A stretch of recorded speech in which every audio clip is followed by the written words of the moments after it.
Good morning, students, and welcome to another video. And in this video, we are going to discuss about the first chapter of market equilibrium. See, we have till now we have done the consumer equilibrium. What is it? We have done the producer equilibrium. What is it? Now, in this video, we have to understand that what is the market equilibrium, because market is a place where both the buyers and the sellers are meeting together and they are doing the buying and selling activities.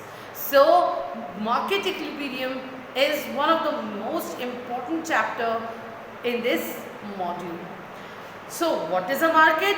Market is a place where the number of buyers and a large number of sellers, they meet together and the buying and selling activities are being done by them. On the basis of competition, and look, on the basis of competition, we have divided the market into four types. There are four types of market on the basis of competition. The first is perfect competition market, second is the monopoly market, third is the imperfect or the monopolistic market, and the last is the oligopoly market. So we will be differentiating, we will be understanding the features of all these four types of market by its features. We will be differentiating each and everything according to their characteristics.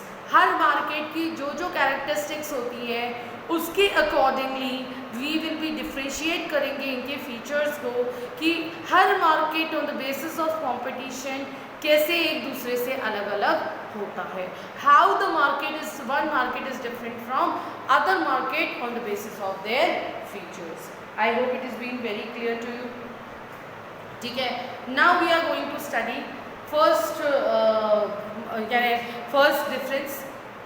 और हमने ये जो difference prepare किया है इनके features को लेकर किया है. तो हमारे पास में हर मार्केट के अलग अलग फीचर्स भी आ गए और हमने हर मार्केट को डिफरेंशिएट भी कर दिया on the basis of that features. The first is number of sellers. Number of sellers मतलब वहाँ पर जो प्रोड्यूसर्स होते हैं, जो सेलर्स होते हैं किसी भी कमोडिटी के, कितने होते हैं. तो परफेक्ट कंपटीशन मार्केट में लार्ज नंबर ऑफ बायर्स वो सेलर्स आर देयर. मोनोपोली में भी सिंगल सेलर होता है. यहाँ पर सिर्फ एक सेलर होता है किसी भी प्रोडक्ट का. और इम्परफेक्ट में लार्ज नंबर ऑफ सेलर्स होते हैं. जब हम ओलिगोपोली में जाते हैं तो ओलिगोपोली में few sellers are there, some few giant firms are there. Here into the oligopoly market, those who are doing this buying and the selling work. I hope it is being clear. Now हम लोग बात करते हैं buyers की कि buyers कितने होते हैं इन मार्केट के.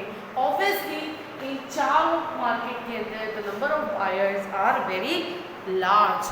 Large numbers of buyers are there. जैसे फॉर एग्जांपल परफेक्ट कंपटीशन जो मार्केट होता है उसमें एक ही होमोजीनियस कमोडिटी बेचते हैं पर तो खरीदने वाले बहुत ज़्यादा होते हैं. I hope it is being clear. Nature of the product यानी किस तरीके का प्रोडक्ट हम लोग डिफरेंट मार्केट के अंदर सेल आउट करते हैं. तो होमोजीनियस प्रोडक्ट यानी large number of buyers and sellers are there and they are selling a homogeneous यानी एक जैसे प्रोडक्ट को ये लोग बेचते हैं यहाँ पे. दूसरा, मोनोपोली में सिंगल सेलर होता है, लार्ज नंबर ऑफ बायर्स होते हैं और वो क्या करते हैं होमोजीनियस और डिफरेंशिएटेड प्रोडक्ट बेचते हैं. यहाँ पे एक जैसे प्रोडक्ट भी बिकते हैं और डिफरेंट प्रोडक्ट्स भी यहाँ पर हम लोग बेचते हैं. इम्परफेक्ट में भी होमोजीनियस प्रोडक्ट भी बिकता है और डिफरेंशिएटेड प्रोडक्ट भी बिकता है. सेम ओलिगोपोली में भी सिर्फ यहाँ पे परफेक्ट कंपटीशन मार्केट के अंदर large number of buyers and sellers सिर्फ होमोजीनियस प्रोडक्ट को बेचते हैं. आई hope it is being clear. Now, power to influence the price यानी कि प्राइस ऑफ दैट प्रोडक्ट, उस प्रोडक्ट की जो प्राइस है वो कौन डिसाइड करता है कि what should be the price of that product into the different market system. तो सबसे पहले हम लोग बात करेंगे परफेक्ट कंपटीशन में. यहाँ पर प्राइस टेकर होती है फर्म। फर्म जो होती है वो क्या होती है, वो प्राइस टेकर होती है। और जो इंडस्ट्री होती है, इंडस्ट्री यानी कि group of firms make an industry, वो होता है प्राइस मेकर। यानी इंडस्ट्री डिसाइड करती है कि भाई क्या प्राइस होंगे किसी भी गुड्स एंड सर्विसेज के, ठीक है। और फर्म जो छोटी छोटी फर्म्स वहाँ पे काम कर रही हैं उसको वही प्राइस लेना पड़ता है जो वहाँ की इंडस्ट्री ने डिसाइड किया है। I hope it is being clear. फिर हम लोग बात करते हैं कि यहाँ पर फर्म प्राइस मेकर होती है, वो अपने अकॉर्डिंगली किसी भी गुड्स एंड सर्विसेज के प्राइस को डिसाइड कर सकती है। उसके बाद में इम्परफेक्ट में भी प्राइस मेकर होती है, अपने हिसाब से फर्म जो है प्राइस को डील कर सकती है। और यहाँ पर भी जो प्राइस मेकर होती है ओलिगोपोली में भी firms. I hope it is been clear. अब entry and exit. Entry and exit मतलब कौन कौन से लोग उसमें बिजनेस कर सकते हैं और कौन कौन से नहीं कर सकते। अगर आपको फ़ायदा हो रहा है तो आप आइए, और अगर नहीं हो रहा तो जाइए। तो free entry and exit into the perfect competition market. उसके बाद में मोनोपोली में रिस्ट्रिक्टेड एंट्री होती है, यहाँ पे जल्दी से कोई नई फर्म जो है वो एंटर नहीं कर पाती है। और उसके बाद में इम्परफेक्ट में भी फ्री एंट्री एंड एग्जिट होती है, परंतु ओलिगोपोली में रिस्ट्रिक्टेड एंट्री होती है। जैसे हम बताऊँ ओलिगोपोली क्या होता है, कुछ फ्यू फर्म्स, फ्यू इंडस्ट्रीज, यानी फर्म्स जो होती है बड़ी बड़ी firms, large firms make one industries, और ये कुछ रिस्ट्रिक्टेड लोग चीज़ों के लिए होती है, जैसे टेलीकॉम इंडस्ट्री, बड़ी बड़ी इंडस्ट्रीज हैं, यानी एविएशन इंडस्ट्री ओलिगोपोली मार्केट में। तो ओलिगोपोली और मोनोपोली के अंदर रिस्ट्रिक्टेड एंट्रीज होती है फर्म्स की।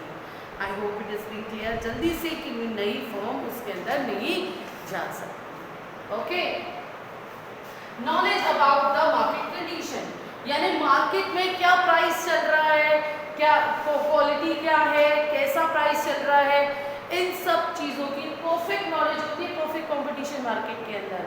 I hope it is been clear. परंतु यहाँ पर मोनोपोली के अंदर परफेक्ट नॉलेज नहीं होती है।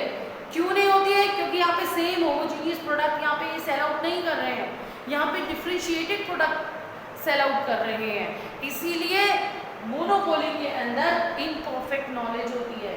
और ऐसे ही प्रोडक्ट डिफरेंस, यहाँ पे प्राइसेस अलग अलग होती है ना, यहाँ पे इनपरफेक्ट नॉलेज क्यों होती है? प्राइस जो होती है उसकी डिफरेंशिएशन की वजह से, due to the differentiation into the price, वहाँ पर नो परफेक्ट नॉलेज।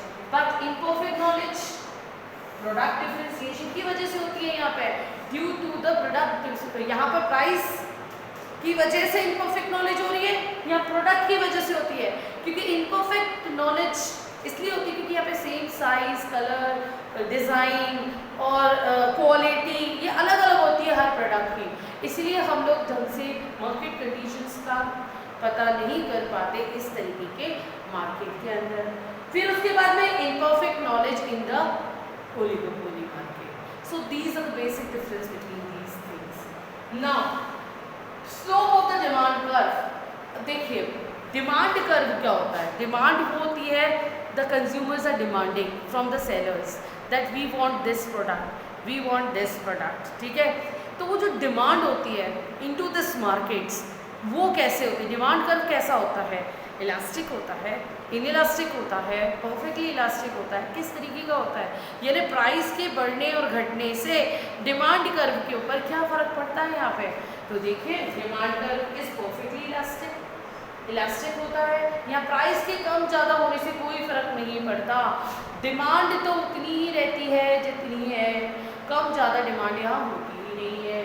उसके बाद negatively slope less elastic. Monopoly जो मार्केट होती है, फॉर एग्जांपल हम बात करते हैं रेलवेज़ की। रेलवेज़ में टिकट के दाम कितने भी ऊपर नीचे हो जाएं, जो कुछ ज़रूरत है जाना है, they will be taking the tickets. So elasticity is very less. यहाँ पर स्टीपर होता है डिमांड कर्व, और लेस इलास्टिक डिमांड जो है वो हमने ऑलरेडी हमारी डिग्रीज में पढ़ी है। I hope it is been clear.